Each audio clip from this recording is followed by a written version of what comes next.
Welcome to our channel. నేను మీ అవని. కథలోకి వెళ్ళిపోయే ముందు మన ఛానల్ని సబ్స్క్రైబ్ చేసుకొని అలాగే లైక్ చేసి అలాగే షేర్ కూడా చేయండి తప్పకుండా మర్చిపోకుండా. ఇంకా కథలోకి వెళ్ళిపోదాం. Romantic hero part 22. పైగా ఇంతకుముందు ర్యాగింగ్ చేసినప్పుడు ఒక వారం ఏడ్చావు కదా, ఇప్పుడు వాళ్ళు ఒక నెల రోజులు ఏడిపిస్తారు కాబట్టి ఇక ఆపేవే తల్లి. ఏదైనా ఉంటే ఇంటికి వెళ్ళి అతన్ని అడుగు, అంతేకాని ఇలా బయట వాగితే ఏమొస్తుంది అని చెవిలో గుసగుసగా చెప్పి తన నోటిపై చెయ్యి తీసేసింది హరిణి. వెన్నెల కోపాన్ని కంట్రోల్ చేసుకుంటూ కొద్దిసేపు ఎవరితో ఏమీ మాట్లాడకుండా, అయినా నేను ఎందుకు కోపం తెచ్చుకుంటున్నానో, అయినా ఇందులో తన తప్పు కూడా ఏమీ లేదు కదా, అతని షూటింగ్ పని మీదే ఈ ఊరికి వచ్చాడు. అయినా నేనే ఆయన గురించి పూర్తిగా తెలుసుకోలేదేమో. ఈ ఊర్లో అందరికీ అతను తెలుసు, కానీ నాకు తెలియదు. పైగా నేను సినిమాలు చూడను కాబట్టి అతను నాకు తెలియదు. ఇందులో వింతేమీ లేదు. ఇందులో నిజం చెప్పాలంటే నాదే తప్పు ఉన్నట్టు అనిపిస్తూ ఉంది. నేను అతన్ని సీరియల్ హీరో అని ఏడిపించాను. అందుకే తనని ఆ మాట అంటున్నప్పుడు ఆయన ఫేస్లో కోపం, ఇంకా ఏదో చెప్పలేని ఎక్స్ప్రెషన్ ఇచ్చాడు అని అనుకుంటూ ఆ ఎక్స్ప్రెషన్ గుర్తుకు తెచ్చుకొని ఒక్కసారిగా పక్కున నవ్వేసింది వెన్నెల పాప. తను ఒక్కసారిగా నవ్వేసరికి అప్పటికే క్లాస్లో కొంతమంది స్టూడెంట్స్ కూర్చొని ఉండడంతో అందరూ తన వైపు చూశారు. హరిణి వెన్నెల భుజంపై చెయ్యి వేసి, ఇందాకే కదే అంత కోపంగా ఉన్నావు, ఇప్పుడు ఉన్నట్టుండి నీకు అంత నవ్వెందుకు వచ్చిందే అని మళ్ళీ ఇంత గట్టిగా నవ్వుతున్నావు, అసలేమైంది అని అడిగింది హరిణి. వెన్నెల అప్పుడు తను చేసిన తప్పును గుర్తుకు తెచ్చుకొని తల మీద కొట్టుకుంటూ, అయ్యో అందరూ నన్ను పిచ్చిదాన్ని అనుకుంటున్నారా అని మెల్లిగా హరిణి చెవిలో అడిగింది. వాళ్ళేమో కానీ నేను అనుకుంటున్నా, అసలు ఏమైంది, ఎందుకు అలా నవ్వావు అని అడిగింది మళ్ళీ హరిణి.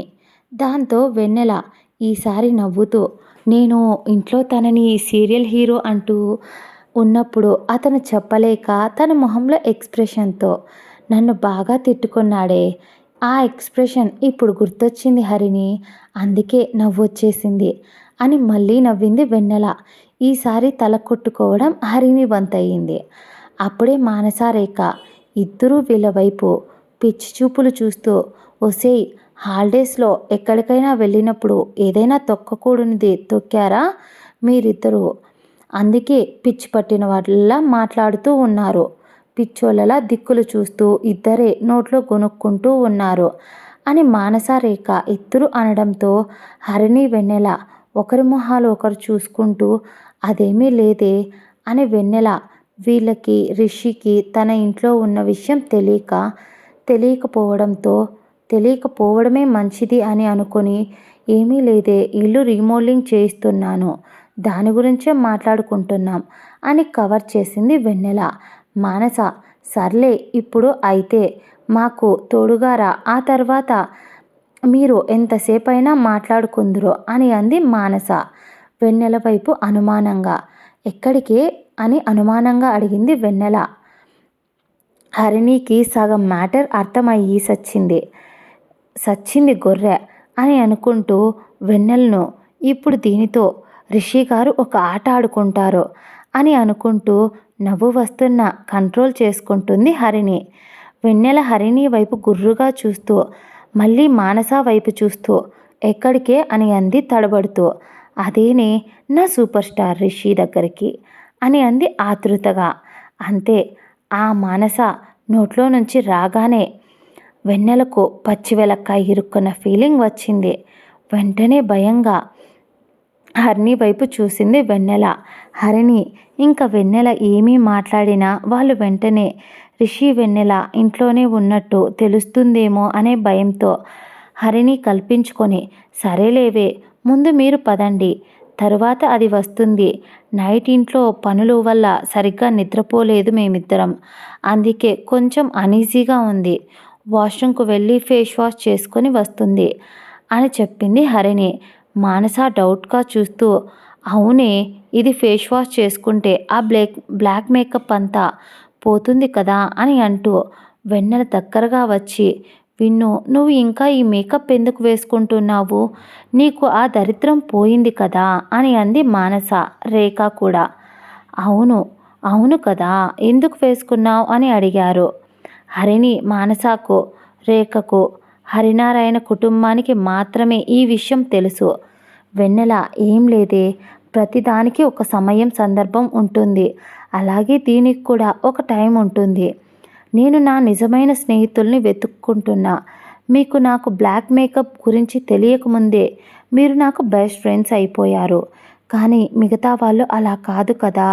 చాలామంది మన చుట్టూ స్వార్థపరులే ఉన్నారే. అందుకోసమే ఇంకా కొన్ని రోజులు ఇది తప్పదు అని అంది వెన్నెల. దాంతో ఇక వాళ్ళు కూడా ఏమీ అనలేకపోయారు.